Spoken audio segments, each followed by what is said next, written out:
Communication, the lifeblood of any meaningful relationships, personal as well as professional.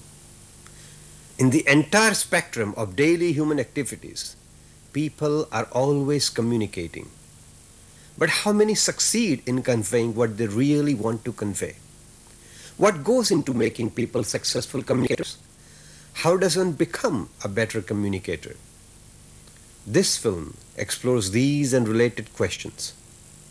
What you see next are different situations in life, some domestic, some professional, some social.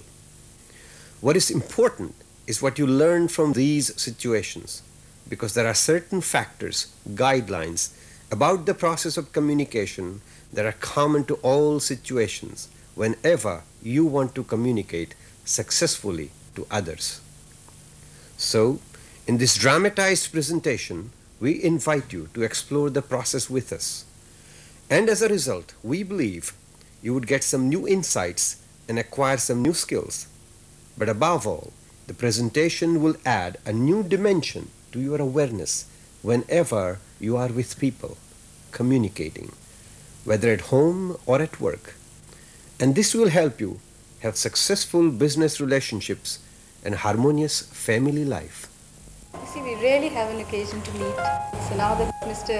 Gurunath was leaving, we decided to have a farewell party. You know, it's hard in this sort of party to draw people's attention when I want to say something. Well, Mr. Gurunath, how about the Shakespearean technique? What's that? You see, during the Shakespearean time, there was no public address system. People would just come and watch the play. And they were a bloodthirsty lot. They would laugh and gossip. So Shakespeare always used a technique to draw their attention. You know the opening line of Hamlet? Who's there?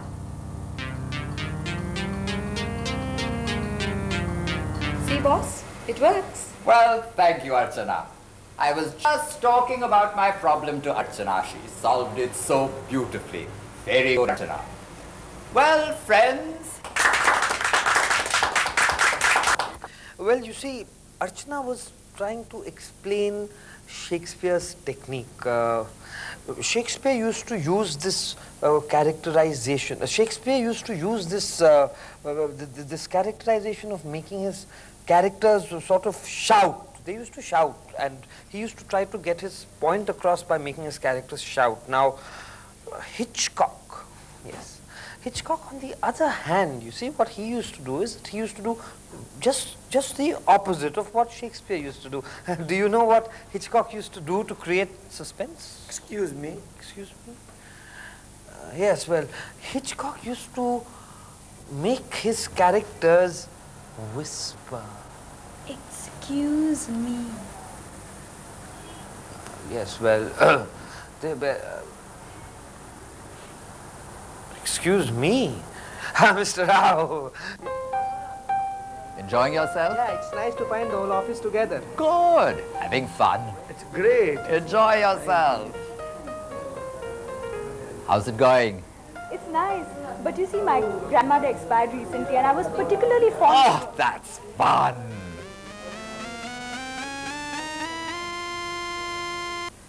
It's getting quite late. I think I better be going home now. Is there any mode of transport available? Why don't you ask Archana? She's got a car and she's going by a colony anyway. Do you think it's all right? Why not? What's wrong? Well, I don't know. It's so late and I'm new here and she's a lady. Don't let anything worry you. Just ask. Okay, friends, I better be going. Excuse me. I believe you stay in Friends Colony. Yes? That's quite close to Defense Colony. Not too far. Well, to go to Friends Colony, you have to pass by Defense Colony. Sometimes. It depends on which route I'm taking. Sometimes I go through Cunningham Road. But Cunningham Road is not safe at this time of the night. Well, I haven't heard anything to the contrary.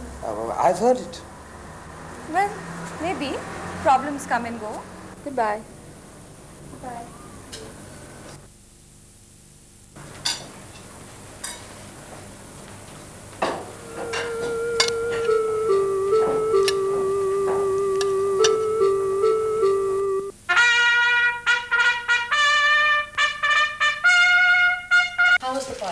It was okay, the usual people, the usual stuff. What's the matter? You look tired. No, don't ask. As it is, it's so late and I wasn't even able to get a cab. Don't tell me. It's such a distance. Couldn't you get a lift from somebody? Well, I asked one of my senior office colleagues, but somehow she just didn't get the message. She went off without me. Never mind. Let's go to sleep now. You go ahead, I'm just coming.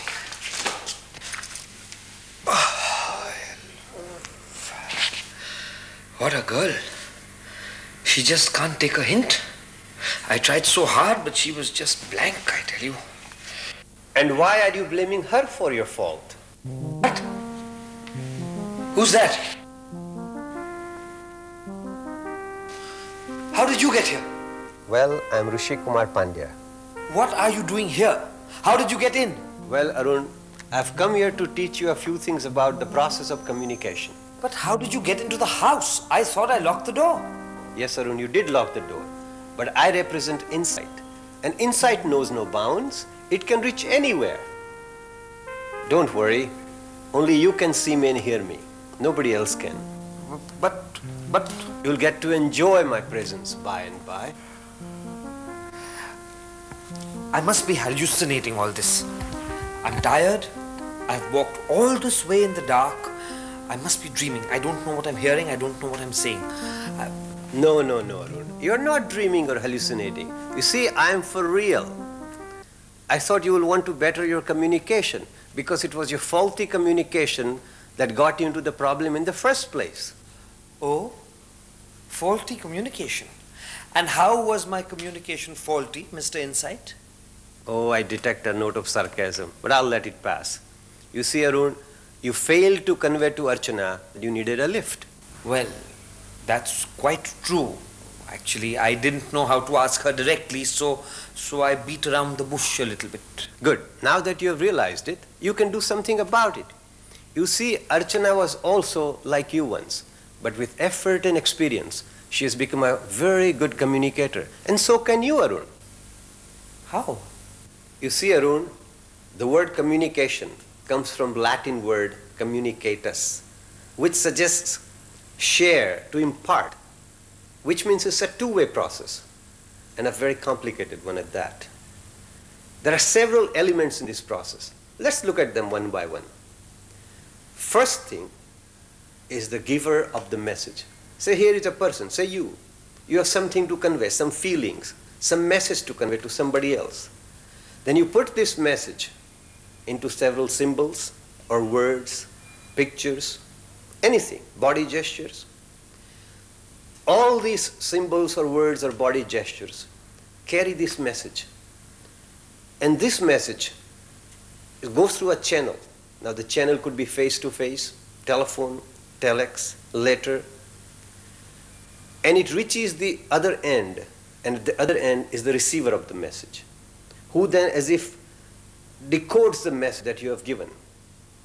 And the last step of the process is the feedback, which completes the loop. So whenever possible, it's important to get the feedback from the receiver of the message so the sender knows that the message has been received as he intended it to be. Now all these elements have certain problems inherent in them. Say, let's look at the sender. There are several problems with the sender. His mood at the time, the kind of voice he uses, his intonation, his body gestures. Because words, body gestures could be inadequate to convey what he wants to convey. Besides, he has to know beforehand what message he wants to convey. And for that, he must have clarity of thought. But it's late today, so let's wait till tomorrow, and we'll talk about that. Your Honor, my client is unfairly accused of murdering his wife. And for that, my learned friend, the public prosecutor, is demanding the death penalty. But Your Honor, how can my client be accused of a crime which is not even committed?